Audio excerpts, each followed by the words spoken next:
হরে কৃষ্ণ। বন্ধুরা বন্ধুরা খিদেতে মরে গেলেও আগামী শনিবার গণেশ চতুর্থীর দিন ভুলেও খাবেন না এই তিনটি খাবার, নতুবা সারা বছর রোগে ভুগবেন, জ্বলে মরবেন এবং কি পরিবারে নেমে আসবে চরম ভয়ঙ্কর দারিদ্রতা এবং কি আপনার ঘর থেকে সুখ শান্তি সমৃদ্ধি সবকিছুই দূর হবে। বন্ধুরা, এই গণপতি বাপ্পা হচ্ছেন সুখ সমৃদ্ধির দেবতা। তাই গণপতি বাপ্পা যে পরিবারের উপর রুষ্ট হয়ে যান আর সেই পরিবারে নেমে আসে চরম দুর্ভাগ্যের ছায়া। তাই বন্ধুরা, মঙ্গল মূর্তির আশীর্বাদ পেতে আর গণেশ চতুর্থীর এই পূর্ণ তিথিতে আপনার এবং আপনার পরিবারের মঙ্গলের জন্য এই খাবারগুলি খাওয়ার থেকে নিজেকে এবং আপনার পরিবারকে দূরত রাখুন। বন্ধুরা, আর কয়েকদিন পরেই গণেশ চতুর্থী। আর পৌরাণিক বিশ্বাস অনুসারে ভাদ্র মাসের শুক্ল পক্ষে চতুর্থ তিথিতে জন্ম হয়েছিল দেবাদিদেব মহাদেবের ও মাতা পার্বতীর পুত্র সিদ্ধিদাতা গণেশের। আর তাই জন্য এই দিনটিকে গণেশ চতুর্থী বা বিনায়ক চতুর্থী বলা হয়। আর সিদ্ধিদাতা গণেশের পূজা ঘরে সুখ সমৃদ্ধি ও সৌভাগ্য নিয়ে আসে এবং কি পরিবারের প্রত্যেকের মঙ্গল হয়। আমাদের হিন্দু সনাতন ধর্মে সবার আগে পূজ্য দেবতা হচ্ছেন স্বয়ং সিদ্ধিদাতা গণেশ এবং বাড়িতে শুভ এবং মঙ্গল কার্য হয় সবার আগে নিমন্ত্রণ যায় সিদ্ধিদাতা গণেশকে। আর মনে করা হয় যে সিদ্ধিদাতা গণেশ যেখানে অধিষ্ঠিত থাকবে আর সেই বাড়িতে কখনো অমঙ্গলের ছায়া হবে না। তাই বন্ধুরা, গণেশ চতুর্থীর দিনটি কিন্তু একটি অত্যন্ত শুভ দিন এবং এই দিনটি নিয়ম বিধি পূর্বক তা আমাদের পালন করা উচিত। আর শাস্ত্র মতে বিধি নিষেধগুলি মেনে চলা উচিত, আর যার ফলে পরিবারের মঙ্গল হয়।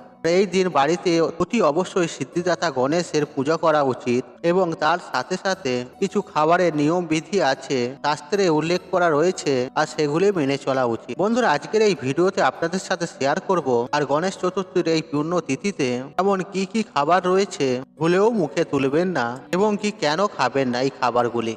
এছাড়াও বন্ধুরা, এই গণেশ চতুর্থীর দিন কি এমন বিশেষ খাবার রয়েছে যে খাবারটি খেলে সৌভাগ্য ফিরে আসবে, ঘরে সুখ শান্তি সমৃদ্ধি থাকবে।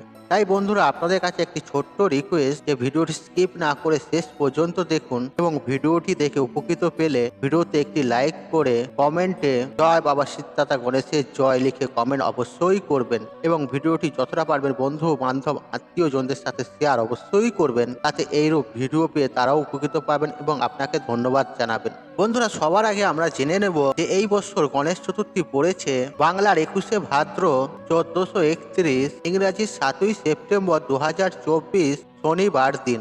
বন্ধুরা, এই তিথিটি হচ্ছে সিদ্ধিদাতা গণেশের জন্মদিন তিথি। এই বন্ধুরা, এই দিনটি কিন্তু খুব সকাল সকাল ঘুম থেকে উঠে এই দিনটি শুরু করবেন। বিশেষ করে ব্রাহ্ম মুহূর্তে ঘুম থেকে উঠবেন। আর ব্রাহ্ম মুহূর্ত হচ্ছে সারা দিনের সেই একটি সময় যখন মানুষ ঈশ্বরের সাথে সব থেকে বেশি সংযোগ স্থাপন করে। আর বিছানায় বসে আপনারা দিনের শুরুতেই বাবা সিদ্ধিদাতা গণেশের নাম মনে মনে স্মরণ করে নেবেন এবং মনে মনে বলবেন ওং গং গণেশায় নম, ওং গং গণেশায় নম। আর এই কথাটি বলে আপনারা দিনের শুরুটা করবেন এবং গৌরী শঙ্করের নাম নিয়ে নেবেন। তারপর আপনারা দিনটি শুরু করুন, দেখবেন আপনাদের দিনটা খুব ভালো যাবে। আর সেদিন খুব সকাল সকাল স্নান পর্ব সেরে নেবেন আর সেদিন সিদ্ধিদাতা গণেশের পুজো অবশ্যই করবেন। আর সনাতন ধর্মে বিভিন্ন তিথি হিসেবে খাদ্য খাবারের বিধি নিষেধ উল্লেখ আছে, আর এই বর্তমান যুগে সেগুলি অনেকেই মানেন না আর আধুনিক জীবনযাত্রার বশবর্তীর হয়ে বন্ধুরা এর ফলে সারা বছর রোগ জ্বালা যন্ত্রণা ভোগেন এবং রোগের পেছনে প্রচুর অর্থ ব্যয় হয়। এমনকি উপার্জনের অর্ধেকের বেশি টাকা চলে যায় ডাক্তারের ওষুধের পিছনে। আর যদি আমরা খাবার খাওয়ার পিছনে শাস্ত্র মতে কিছু বিধি নিষেধগুলি মেনে চলার সামান্য চেষ্টা করি, তাহলে কিন্তু আমরা সুস্থ শরীর এবং নিরোগ দেহ লাভ করতে পারবো। বন্ধুরা, প্রথম যে খাবারটি আপনারা গণেশ চতুর্থীর দিনে খাবেন না, যা আপনি নিজেও খাবেন না এবং বাড়ির কাউকেও খেতে দেবেন না বন্ধুরা, সেই সবজিটি হচ্ছে মূলো। হ্যাঁ বন্ধুরা, আপনারা ঠিকই শুনেছেন। বন্ধুরা, এই চতুর্থীতে মূলো খেলে ধন সম্পত্তি নাশ হয়, অর্থাৎ কোনো না কোনোভাবে আপনার টাকা জলের মতন নষ্ট হবে। আর সেটি চিকিৎসার পিছনে হতে পারে অথবা হঠাৎ কোনো আর্থিক সংকট পড়ে গেল পরিবারের মধ্যে বা কোনো প্রিয়জনের বা আত্মীয় স্বজনের, যার ফলে আপনার অর্থ চলে গেল বা চিকিৎসার পিছনে চলে গেল।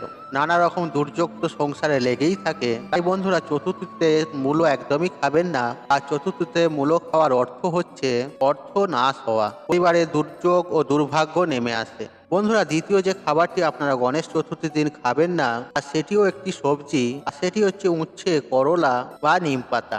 আগে হ্যাঁ বন্ধুরা, আপনারা ঠিকই শুনেছেন, এই গণেশ চতুর্থীর দিন আপনারা কোনো তেঁতো জাতীয় খাবার খাবেন না। এছাড়া আপনারা উল্টোটা করবেন। এই গণেশ চতুর্থীর দিন আপনারা, তিথিটি হচ্ছে সিদ্ধিদাতা গণেশের জন্মতিথি, তাই বন্ধুরা এই দিন আপনারা মিষ্টি মুখ করা উচিত। এই দিন আপনি নিজের হাতে মোদক বানিয়ে সিদ্ধিদাতা গণেশকে ভোগ নিবেদন করতে পারেন। তাছাড়া আপনি যদি মোদক বানাতে না পারেন, আপনি বাইরে থেকে মিষ্টির দোকান থেকেও নিয়ে আসতে পারেন।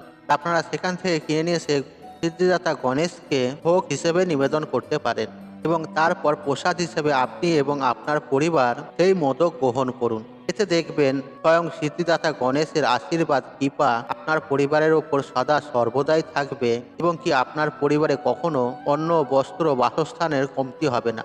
এছাড়াও আপনারা সিদ্ধিদাতা গণেশের অতি প্রিয় ভোগ হচ্ছে একটি, আর সেটি হচ্ছে লাড্ডু।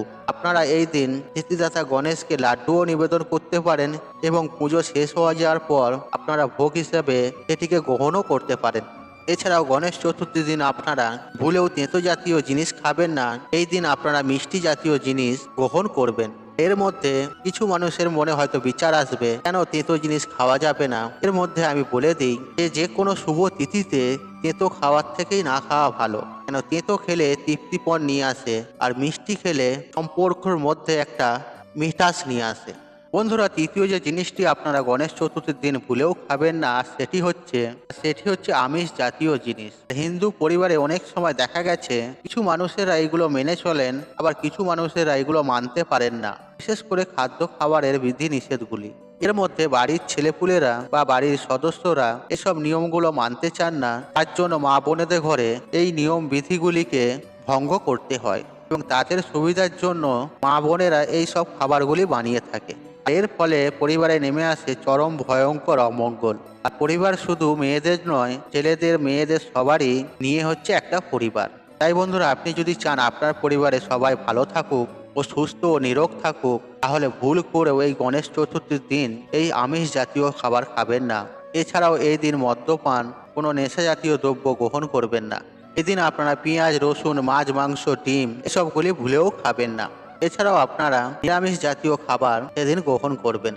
বন্ধুরা, এই সমস্ত খাবারগুলি সবসময় বর্জন করা উচিত। আর যদি জীবনে সুখ, শান্তি, সমৃদ্ধি চান আর যদি সৌভাগ্যশালী হতে চান, তাহলে এই সমস্ত খাবার থেকে সবসময় দূরত থাকবেন। বন্ধুরা, গণেশ চতুর্থীর দিনে ঋদ্ধি ও সিদ্ধি লাভ করার জন্য এবং কি জীবনে সুখ সমৃদ্ধি লাভ করার জন্য অবশ্যই সিদ্ধিদাতা গণেশের পূজা দিন। যদি আপনার ঠাকুরের সিংহাসনে সিদ্ধিদাতা গণেশের মূর্তি যদি থেকে থাকে, তাহলে সেখানে অবশ্যই লাড্ডু, মোদক, নারকেল নাড়ু ইত্যাদি ভোগ নিবেদন করুন এবং লাল ফুল, হলুদ ফুল, দুব্বা দিয়ে সিদ্ধিদাতা গণেশের পুজো করবেন। এছাড়াও সিদ্ধিদাতা গণেশের আকন্দ ফুলও অত্যন্ত প্রিয়, তাই আপনারা আকন্দ ফুলের মালাও অর্পণ করতে পারেন। এতে বিশেষ মনস্কামনা পূর্ণ হবে। এছাড়াও দুব্বা ছাড়া সিদ্ধিদাতা গণেশের পুজো হয় না, আর দুব্বা অবশ্যই নিবেদন করবেন। আপনারা 21টি দুব্বা নিয়ে নেবেন এবং সেই দুব্বাগুলি 3টি ভাগে ভাগ করে নেবেন। একটি দুব্বার গোছা আপনি বাম কাঁধে দেবেন, আরেকটি দুব্বর গোছা আপনি ডান কাঁধে দেবেন এবং একটি সিদ্ধিদাতা গণেশের মস্তকে নিবেদন করবেন। এই বিষয়ে একটি খেয়াল রাখবেন যে সিদ্ধিদাতা গণেশের পায়ে কখনোই দুব্বা অর্পণ করবেন না।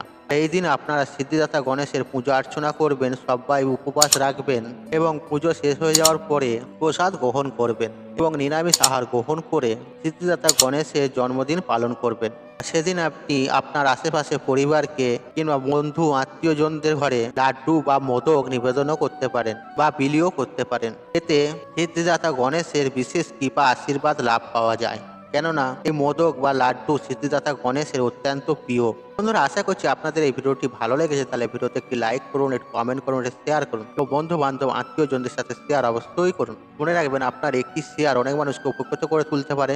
আপনি যদি আমার চ্যানেল নতুন হয়ে থাকেন, তাহলে চ্যানেলটি অবশ্যই সাবস্ক্রাইব করুন এবং পাশে থাকা নোটিফিকেশন অন রাখুন, কারণ নিত্য নতুন ভিডিও সবার আগে দেখার জন্য। ঈশ্বর আপনার মঙ্গল করুক, আপনি সুস্থ থাকুন, নিরোগ থাকুন, আপনার দিন মঙ্গলময় হোক। হরে কৃষ্ণ, কৃষ্ণ কৃষ্ণ, হরে হরে।